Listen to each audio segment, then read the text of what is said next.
வணக்கம். ட்ரிபிள் அகாடமியிலிருந்து ஹீலர் வரதராஜன். உயிர் சக்தியின் அறிவியலாக திகழும் அக்குபஞ்சர் பற்றி ஒரு அடிப்படை விளக்கம். 8000 ஆண்டுகளுக்கு முன்னர் சீனாவில் உருவான தாவோயிசம் என்ற தத்துவத்தின் வெளிச்சத்தில் மலர்ந்த மலரே அக்குபஞ்சர் ஆகும். சீனாவில் மஞ்சள் நதிக்கரை பிரதேசத்தில் வாழ்ந்த கு சி என்பவர் ஒரு தாவோ அறிஞர்.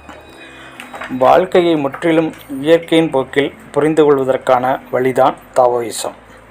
நாம் ஒரு செல்ஃபோன் வாங்குகிறோம், லேப்டாப் வாங்குகிறோம், பைக் வாங்குகிறோம், கார், பஸ், லாரி வாங்குகிறோம்.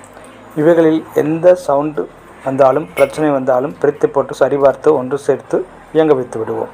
ஆனால் நாம் பிறந்ததிலிருந்து நம் கூடவே இருக்கிறது நம் உடம்பு. நம் உடம்பில் என்ன பிரச்சனை வந்தாலும் அடுத்தவரிடம் போய் கேட்கிறோம். ஏன்? நம் உடம்பில் உள்ள உறுப்புகள் ஒவ்வொன்றும் எங்கே இருக்கிறது, என்னென்ன செய்கிறது, என்ன செய்தால் அது என்ன செய்யும், இதனை நாம் அறிந்திருக்கவில்லை.